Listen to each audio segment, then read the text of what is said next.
तो हम इसमें स्टार्ट करते हैं। पदार्थ यानी कि मैटर 3 स्टेट में पाया जाता है, 3 अवस्थाओं में पाया जाता है: ठोस, सॉलिड, लिक्विड, द्रव और गैस। जो ठोस सॉलिड हैं उनकी प्रॉपर्टीज़ के बारे में हम आज पढ़ेंगे। उनकी क्या गुणधर्म है भौतिक आधार पर, फिजिकल प्रॉपर्टीज़। तो जैसे इसके एग्जाम्पल हैं लोहा, ईंट, पत्थर, कोयला, आइस आदि। ये सब क्या हैं? ठोस पदार्थ हैं। तो नंबर 1, इनकी निश्चित आकार होता है, इनकी फिक्स्ड शेप होता है और फिक्स्ड वॉल्यूम होता है, निश्चित आयतन होता है। सेकंड, इनको अधिक दबाया कंप्रेस्ड नहीं किया जा सकता है। थर्ड, ये हाई डेंसिटीज़ होते हैं और हैवी होते हैं।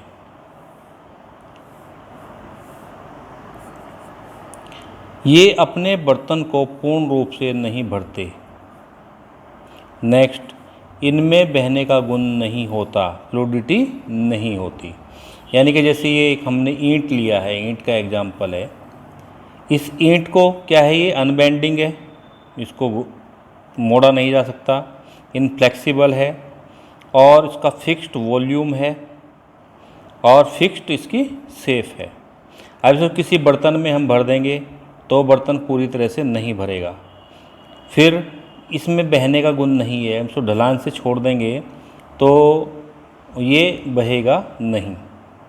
तो ये ठोस के जो सॉलिड होते हैं उनके फिजिकल प्रॉपर्टीज़ हैं। हमने बात की थी लास्ट वीडियो में, फिजिकल प्रॉपर्टीज़ और केमिकल प्रॉपर्टीज दोनों डिफरेंस होता है। अब हम बात करते हैं लिक्विड की यानी कि द्रव की प्रॉपर्टीज़ की। जैसे इसका एग्जाम्पल क्या है, द्रव कौन कौन से नज़र आते हैं हमारी डेली लाइफ में, एवरीडे लाइफ में? मिल्क, इंक हो गई, ऑयल हो गया। ऑयल में जैसे पेट्रोल है, डीजल है ना, वाटर और एसेट्रा। ये सब जितने भी द्रव हैं, ये नंबर 1, इनका वॉल्यूम फिक्स्ड होता है, आयतन फिक्स होता है, बट इनकी शेप फिक्स्ड नहीं होती। यह धारक का आकार ले लेती है, यानी कि इनको जिस बर्तन में आप रखेंगे उसका आकार ले लेंगे। गिलास में रखा, गिलास का आकार; बकेट में रखा तो बकेट का आकार; किसी होल पानी की टंकी में गोल शेप वाले में रख दिया तो उसका आकार ले लेंगी। इनको भी अधिक दबाया कंप्रेस्ड नहीं किया जा सकता है, संपीड़ित नहीं किया जा सकता है। और नेक्स्ट, हाई डेंसिटीज़ ठोस से कम होती है। इनकी जो उच्च घनत्व है वो ठोस से थोड़ा कम होता है। और ये लिक्विड भी अपने धारक को पूर्ण कंप्लीटली नहीं भरते। यदि किसी बाल्टी में आप पानी भरेंगे तो पूरी तरह से नहीं भर पाती है, फिर भी कमी रह जाती है। नेक्स्ट, फिफ्थ है, फ्लूइडिटी का गुण होता है। द्रव में बहने का गुण होता है। ठीक है जी, द्रव क्या है? बहता है ऊपर से नीचे की ओर, यानी कि इस गुण को तरलता, फ्लूइडिटी कहते हैं। ये लास्ट वीडियो में हमने पढ़ा था। तो नेक्स्ट बढ़ते हैं, नेक्स्ट की ओर चलिए। प्रॉपर्टीज़ ऑफ गैस, गैस की जो फिजिकल प्रॉपर्टीज़ हैं, भौतिक गुणधर्म हैं, उनको पढ़ लेते हैं। गैसेज कौन कौन सी? जैसे ऑक्सीजन हो गया, हाइड्रोजन होगी, कार्बन डाइऑक्साइड होगी, नाइट्रोजन होगी, ठीक है, वाष्प हो गई और एयर, वायु तो है ही, उस सब गैसों का मिश्रण है। तो नंबर 1, नो फिक्स्ड वॉल्यूम, इनका कोई फिक्स्ड वॉल्यूम आयतन नहीं होता। नो फिक्स्ड शेप, इनकी कोई आकार भी निश्चित नहीं होता। ये धारक यानी कि जिसमें इनको रखा जाता है उसका वॉल्यूम ले लेती हैं और उसकी ही शेप ले लेती हैं। जैसे हमारा फ्यूल है, एलपीजी है, उसको हम गोल सिलेंडर में भरते हैं तो उसका आकार भी गोल हो जाएगा और उसका वॉल्यूम भी वैसा ही हो जाएगा। नेक्स्ट, कम आयतन में आसानी से दबाया जा सकता है। इनको कंप्रेस्ड किया जा सकता है, अधिक आयतन से कम आयतन में लाकर इनको कंप्रेस्ड किया जा सकता है। कंप्रेस्ड करके ही जैसे एलपीजी गैस है छोटे छोटे सिलेंडरों में भरी जाती है। नेक्स्ट है, ये धारक को कंप्लीटली भर देते हैं। धारक यानी कि जिस बर्तन में जिस भी व्यवस्था में इनको रखा जाता है उसको कंप्लीटली भर देती हैं। जैसे हमने एग्जाम्पल लिया है किसका, बैलून का एग्जाम्पल लिया है। बैलून में इसमें एयर नहीं है, इसमें हमने एयर डाल दी तो पूरा बैलून फूल गया है। इसको पूरी तरह इसने कंप्लीटली भर दिया है, कंप्लीटली इसको फिलअप कर दिया है। नेक्स्ट, फ्लूइडिटी अधिक होती है। फ्लूइडिटी यानी कि तरलता गुण इसमें अधिक होता है। गैस के अणु दूर दूर होते हैं, है ना, तो ये कहीं भी बह सकते हैं। वायु है कहीं भी जा रही है, कहीं भी बह रही है, तो फ्लूइडिटी तरलता बहुत अधिक है। नेक्स्ट, कंप्रेसिबिलिटी होती है, यानी कि इनको कंप्रेस्ड किया जा सकता है, संपीड़ित किया जाता है। जैसे एलपीजी गैस है, छोटे छोटे सिलेंडरों में हम उसको भर सकते हैं कंप्रेस्ड करके।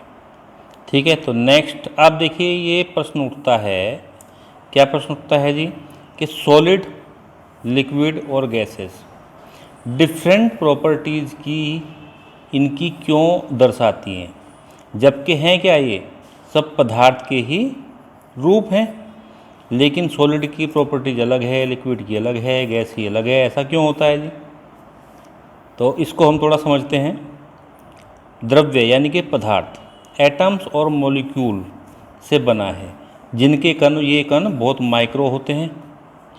ये काइनेटिक थ्योरी ऑफ मैटर, पदार्थ की जो अनुगति सिद्धांत है उसके अकॉर्डिंग, उस नियम के अनुसार अगर हम देखें तो मैटर के पार्टिकल्स निरंतर गतिशील रहते हैं, जिस कारण इनमें क्या होता है, काइनेटिक एनर्जी होती है, गतिज ऊर्जा होती है। कण गति कर रहे हैं, गति के कारण गतिज ऊर्जा होती है, काइनेटिक एनर्जी। और अट्रैक्शन फोर्स, एक आकर्षण बल होता है, जिसे इंट्रा पार्टिकल्स फोर्स भी कहते हैं। अंतरा अणु स्थान अलग होता है, ये संसंजन बल, आकर्षण बल भी कहते हैं। अच्छा, इनमें अंतराणु स्थान भी होता है। अंतराणु स्थान जैसे अणुओं के बीच का स्थान ही दूर दूर होते हैं। ठोस में कम होता है, गैस में अधिक होता है, और द्रव में गैसों से थोड़ा कम होता है। अब हम बात करते हैं जैसे हीट एंड कोल्ड करने पर, इनको गर्म करने पर और ठंडा करने पर ये अलग अलग गुणधर्म देते हैं। तो यही कारण है कि सॉलिड, ठोस और लिक्विड और गैस अलग अलग फिजिकल प्रॉपर्टीज़ दर्शाते हैं अपने कणों की गति के कारण। नेक्स्ट की ओर बढ़ते हैं, ये है विसरण। विसरण के डिफ्यूजन, क्या है जी डिफ्यूजन? तो पदार्थ के कणों की गति के कारण, ये पदार्थ के जो कण गति कर रहे हैं उनके कारण पदार्थ का फैलना तथा अन्य पदार्थों के साथ मिश्रित होना डिफ्यूजन कहलाता है। यानी कि पदार्थ के कण फैल रहे हैं अपनी गति कारण और दूसरे पदार्थ के साथ वो स्वतः ही मिक्स हो जा रहे हैं। इस प्रक्रिया को विसरण कहते हैं, डिफ्यूजन कहते हैं। यानी पदार्थों का स्वतः ही विसरित होना, फैलना और दूसरे पदार्थों से मिल जाना। विसरण द्रव का एक गुण है, ठीक है जी। द्रव जितने भी हैं, ये द्रव लिक्विड का एक गुण है, कणों की गति पर डिपेंड करता है, कण कितनी वेग से गति कर रहे हैं। गैसेज में सबसे अधिक होता है विसरण, सॉलिड में सबसे कम होता है, और टेम्परेचर बढ़ने पर डिफ्यूजन की रेट बढ़ जाती है। जैसे जैसे टेम्परेचर बढ़ेगा डिफ्यूजन उतना ही अधिक होगा। तो ये क्लियर हुआ। अब हम इसको थोड़ा विस्तृत रूप से समझ लेते हैं। डिफ्यूजन इन गैसेस, गैसों में विसरण कैसे होता है, देखिए उसका उदाहरण ले लेते हैं हम। एग्जाम्पल, पकाए जा रहे भोजन, जब भोजन पकता है तो उसकी खुशबू दूर दूर तक फैलती है। इत्र छिड़कते हैं तो उसकी खुशबू, परफ्यूम की खुशबू बहुत दूर तक लगती है। अगरबत्ती जलाते हैं तो उसकी सुगंध बहुत दूर तक फैल जाती है। तो ये सब क्या है, गैसों का डिफ्यूजन है, गैसों का विसरण। गैसेज से थोड़ा कम डिफ्यूजन इन लिक्विड। अब लिक्विड में डिफ्यूजन कैसे हो रहा है, गैस से थोड़ा कम होता है, ठीक है जी। जैसे इंक का जल में मिलना, हमने थोड़ी जल में इंक डाल दी, स्याही डाल दी, तो पूरा पानी उस स्याही के कलर का हो जाता है। पोटेशियम परमैंगनेट, इसका वॉयलेट कलर होता है, इसको वाटर में डाल दिया तो पूरा वाटर वॉयलेट कलर का हो जाएगा। कार्बन डाइऑक्साइड, ऑक्सीजन का नदियों, झीलों, समुद्र आदि के जल में घुलना। हमें नदियों के जल में, समुद्र के जल में क्या घुला हुआ होता है? ऑक्सीजन। ठीक है जी। अब बात करते हैं हम डिफ्यूजन इन सॉलिड। ठोसों का विसरण कैसे होता है? ठोस में विसरण की रेट डिफ्यूजन की रेट सबसे कम होती है, ना के बराबर होती है। देखो सॉलिड में डिफ्यूजन बड़ी मंद प्रोसेस है, क्योंकि ठोस के जो कण हैं वो क्या है? गतिशील कम है, कम गतिशील है ही नहीं, लगभग ना ही के बराबर है। तो दो मेटल को अगर हम आपस में बांध कर रखते हैं और कई सालों बाद उसको हम देखें तो क्या होता है? एक के कण दूसरे में विसरित हो जाएंगे। ठीक है, यानी कई सालों की प्रक्रिया के बाद आपस में वो एक कण एक विसरित हो जाएंगे, एक दूसरे में चिपक जाएंगे। अब ऐसे ही एग्जाम्पल हो लेते हैं ब्लैक बोर्ड का। जैसे स्कूल में ब्लैक बोर्ड होते हैं, उन पर हमने कुछ लिख दिया, 20-25 दिन तक हमने क्या किया? उसको मिटाया नहीं। ठीक है, उसके कण ब्लैक बोर्ड में विसरित हो जाते हैं और वह आसानी से साफ नहीं होगा। क्यों नहीं साफ हो रहा है? क्योंकि ब्लैक बोर्ड में जो ठोस है और हमने जो लिखा है उसके जो कण हैं आपस में विसरित हो गए वो। लेकिन ये प्रक्रिया बहुत धीरे धीरे होगी, मंद गति से, 20-25 दिन तक। ठीक है, तो हम आगे बढ़ते हैं। चलिए, change of state of matter.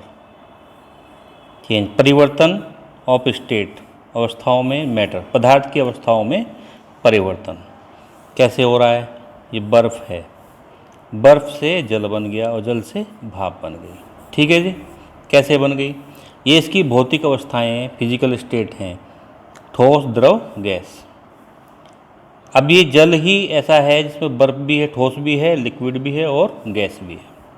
इसको ताप परिवर्तित करके, यानी कि टेम्परेचर में हमने परिवर्तन कर दिया और दाब में परिवर्तन कर दिया।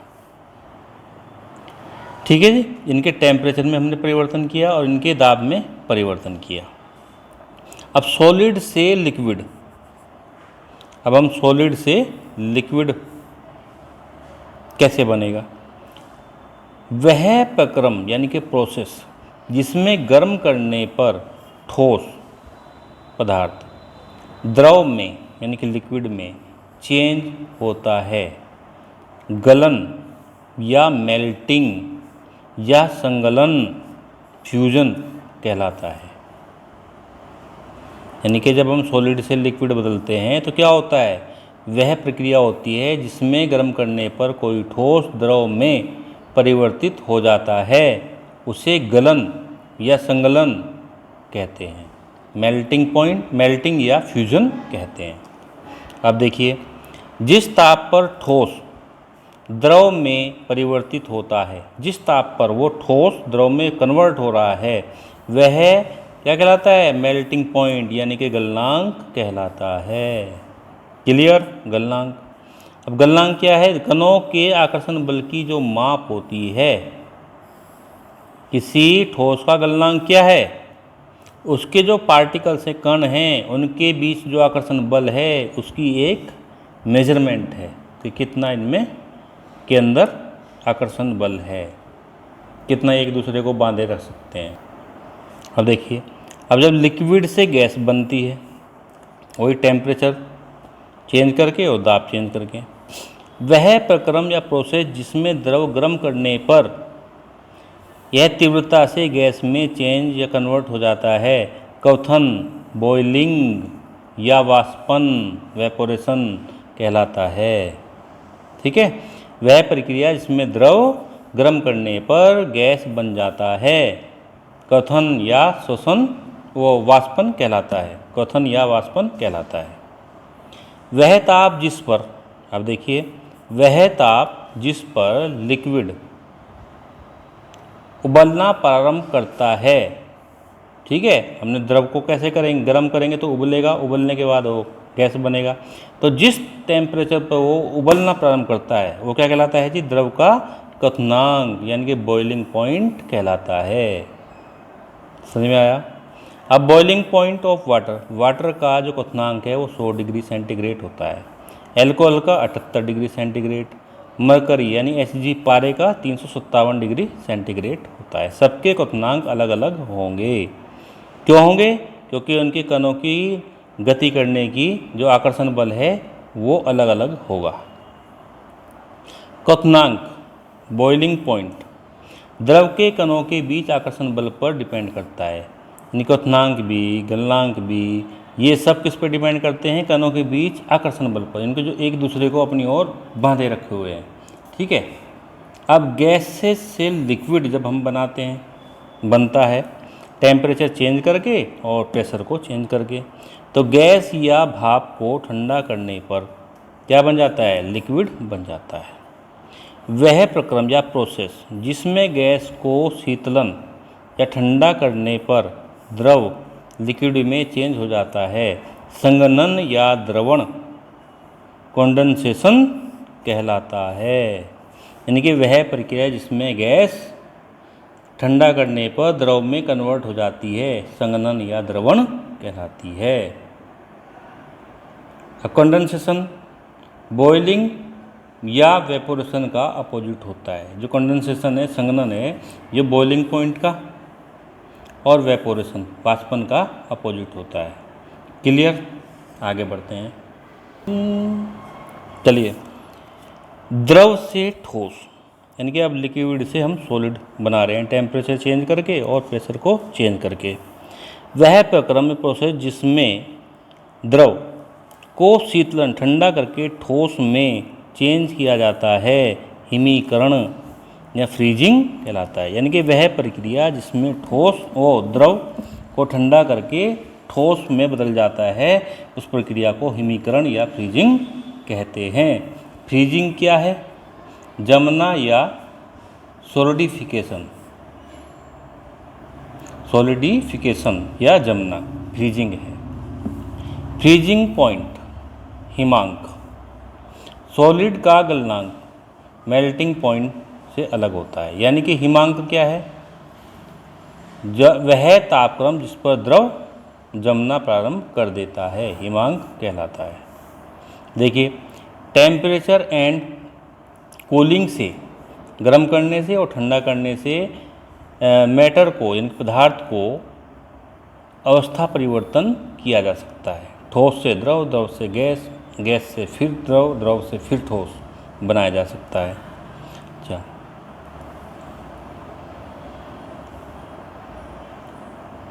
टेम्परेचर से क्या होता है? कणों की काइनेटिक एनर्जी इंक्रीज होती है, बढ़ती है। और कूलिंग से क्या होता है? कणों की काइनेटिक एनर्जी या डिक्रीज हो जाती है, घट जाती है। ठीक है। अब सॉलिड को देखिए, एरो लगाया है हमने, हीट किया तो गलन, लिक्विड बन गया। लिक्विड को हमने और क्या किया? गर्म किया तो क्वथन हुआ, क्वथन से क्या बन गया? गैसेज बन गया। अब गैसेज को उल्टा लेके चल रहे हैं हम, गैसेज को हमने ठंडा किया, संघनन किया, संघनन करने के बाद वो द्रव बन गया, लिक्विड बन गया। और लिक्विड को और ठंडा किया तो जम गया, तो वो सॉलिड बन गया। तो ये प्रक्रिया चलती रहती है। गुप्त ऊष्मा, लेशन हीट, लेयन हीट, किसी पदार्थ की अवस्था परिवर्तन करने के लिए। तो गुप्त ऊष्मा, लेयन हीट को हम नेक्स्ट क्लास में पढ़ेंगे। तब तक के लिए आप इस वीडियो को अच्छी तरह से समझें और चैनल को सब्सक्राइब कर लें भाई, और वीडियो को बच्चों को, अपने रिलेटिव फ्रेंड्स को अच्छी तरह से शेयर करें।